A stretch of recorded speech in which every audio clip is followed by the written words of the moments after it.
اللهم إنا نحمدك ونستعينك ونستهديك ونؤمن بك ونتوكل عليك ونثني عليك الخير كله، نشكرك ولا نكفرك ونخلع ونترك من يفجرك. اللهم إياك نعبد ولك نصلي ونسجد وإليك نسعى ونحفد، نرجو رحمتك ونخشى عذابك، إن عذابك الجد بالكفار ملحق.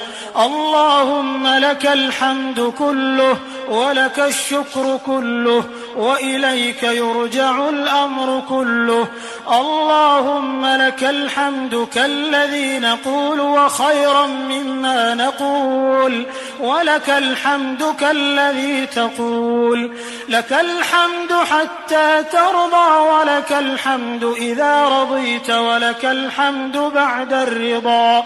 اللهم لك الحمد بما هديتنا ورزقتنا وخلقتنا وفرجت عنا. لك الحمد بكل نعمة أنعمت بها علينا في قديم أو حديث أو خاصة أو عامة أو سر أو علانية. لك الحمد بالإيمان ولك الحمد بالإسلام ولك الحمد بالقرآن ولك الحمد بالمال والأهل والمعافاة.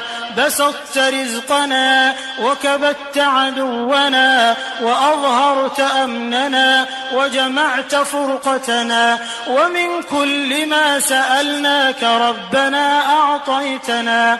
فلك الحمد كثيرا كما تنعم كثيرا، ولك الشكر كثيرا كما تجزل كثيرا، ولك الشكر على كل حال.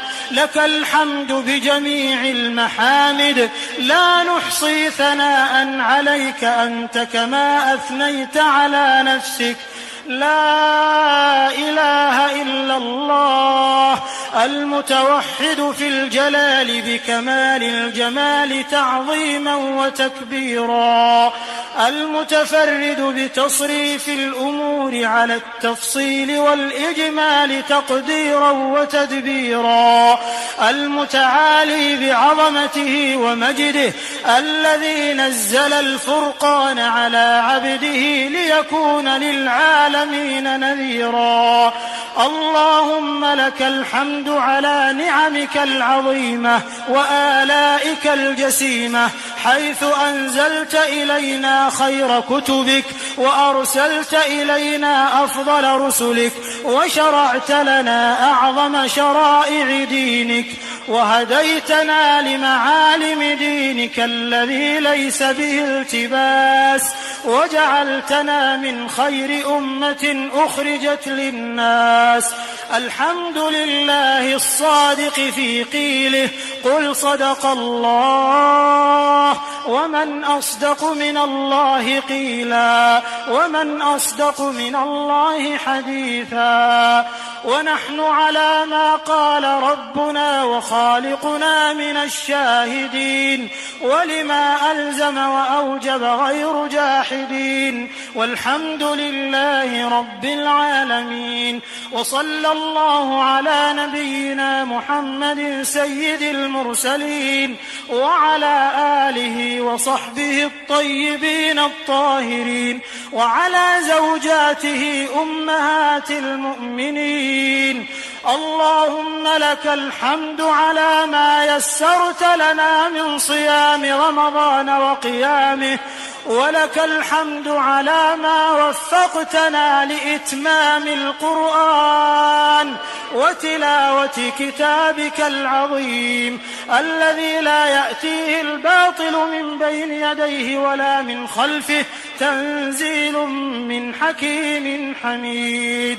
اللهم إنا عبيدك بنو عبيدك بنو إمائك، نواصينا بيدك، ماض فينا حكمك، عدل فينا قضاؤك.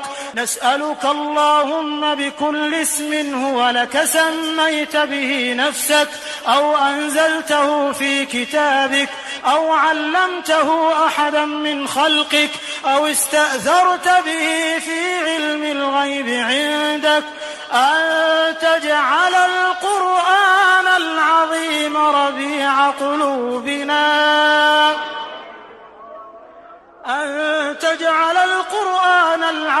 ربيع قلوبنا ونور صدورنا وجلاء أحزاننا وذهاب همومنا وغمومنا وقائدنا وسابقنا إلى رضوانك وإلى جناتك جنات النعيم.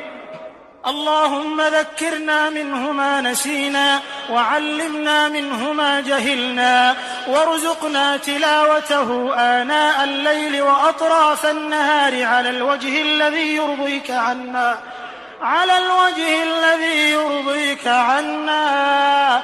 اللهم اجعلنا ممن يحل حلاله ويحرم حرامه ويعمل بمحكمه ويؤمن بمتشابهه ويتلوه حق تلاوته. اللهم اجعلنا ممن يقيم حروفه وحدوده ولا تجعلنا ممن يقيم حروفه ويضيع حدوده يا حي يا قيوم. اللهم اجعل القرآن العظيم لقلوبنا ضياء ولأبصارنا جلاء ولأسقامنا دواء ولذنوبنا ممحصا وعن النار مخلصا. اللهم ألبسنا به الحلل وأسكنا به الظلل وادفع عنا به النقم وزدنا فيه من النعم يا حي يا قيوم.